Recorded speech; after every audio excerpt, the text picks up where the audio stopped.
everyone, this is PrepperWife. It's my first attempt at a YouTube video.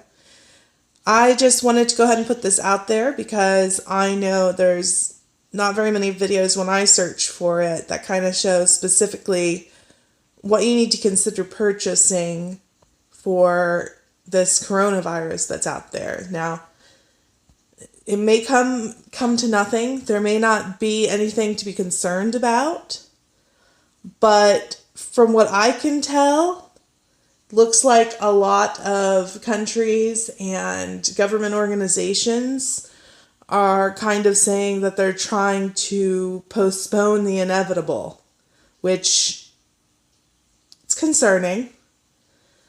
But I don't think I have anything to be concerned about, but certainly it's definitely a major event in our lifetimes. Well, anyway, so let me go ahead and just jump right into this. Looks like if you don't have some of this on hand, it's all pretty basic stuff you can pick up from a grocery store. You know, if you have a Sam's Club membership or Costco or BJ's membership, this is all basic stuff that you can just literally grab, throw in your cart, and bring home.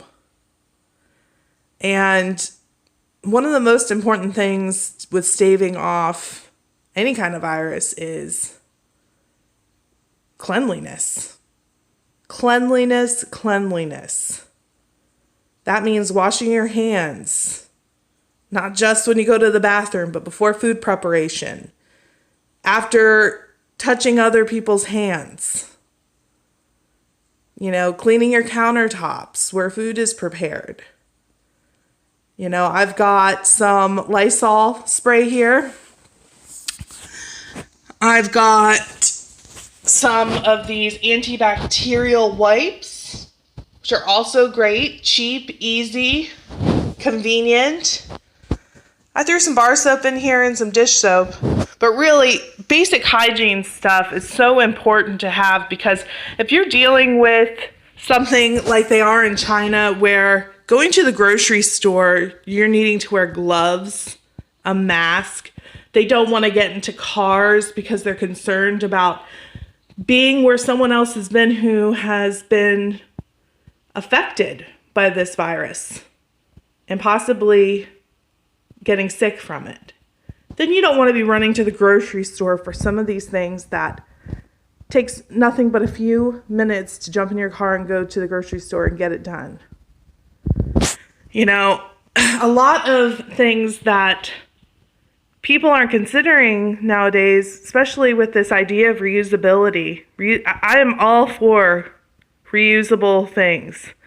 But when it comes to sickness, you do not want to be reusing something that has possibly been contaminated. Having a box of tissues that's disposable, sanitary napkins that you can get rid of, because yes, guess what, ladies? Just because you're sick, as everyone knows, does not mean you're not going to get your period while you're sick.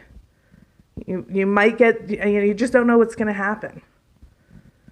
And understanding just some basic medical knowledge about how to handle yourself if you get sick and how to relieve some of these symptoms that you could have or your family could have, your husband or your children.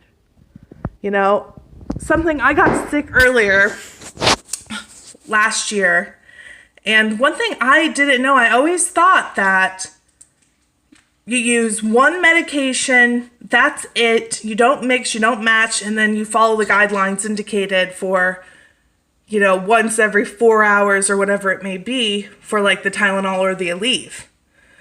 Well, the nurse that I went to said actually with Aleve and Tylenol, because they are two different medications, that I'm able to alternate them.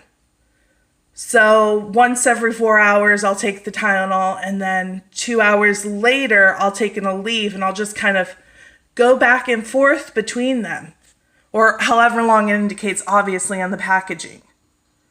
But that reduced my fever, pain, by going between these two. Now, obviously, consult a medical professional before you do something like this. But just understanding basic medical stuff and over and under the counter medication that you have on hand, of course, it's a good idea. Some basic stuff like Mucinex, they're dealing with things like dry cough, fever, diarrhea and vomiting. I've got some Pepto behind there.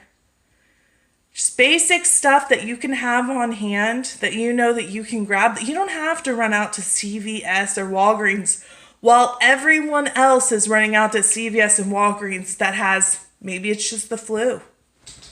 Maybe it's not just the flu. You don't want to have to put yourself in a situation where you need these basic necessities and you're running out to the grocery store with everyone else that you just don't know what they have. I've got rubbing alcohol here. You can use that for cleaning or for decontaminating. Something that they're doing in China is they stopped a lot of people from, at least in Wuhan, going to work and kids going to school. And even here in Florida, for a short period of time, there was a group of children in one of the elementaries that had to stay home because of possible contagion. Well, we don't know what's going to happen. We don't know when they're going to start doing something like that, if they're going to. And so before they do, a lot of us have regular jobs. We do, and if you're around people, my husband works around people. And if you're around people, there's no telling what could happen. So, when we start feeling concerned, he comes home, he needs to spray down his glasses, his keys, his phone with some rubbing alcohol, wipe it all down, because that should kill anything. Then again, we don't really know, do we? Because they haven't really said, is Lysol effective? Is what effective? They've advocated that things like the alcohol-based hand sanitizers, and I saw ethanol listed as well on there. I assume that's alcohol. And also bleach are effective, And so if there's one thing I know, that if one of us gets sick in this house, you better believe I'm going to take out that bleach and be using it like crazy. We have a lot of whites for our linens. You better believe I'm going to be running a load every time someone touches something. And if you have a sanitize function on your dryer, the newer models do, if you have a sanitize function, what that does is increases the heat to kill things in there for a long enough period of time. I highlight that. My phone booted me off. Yeah, sanitize function, super helpful. Gatorade. You don't want to be dehydrated if you're going through something like that. Cranberries, antioxidants, just to boost that up. And then of course I got some face masks and some eye protection, one that you can use with glasses. Long story short, just, it doesn't hurt to have a few extra things in the house, and that includes foods and things like that. You should go to the grocery store and pick a few things up, and maybe I'll do another video on that. But anyway, I just want to say thank you and hope everyone stays safe. And, okay.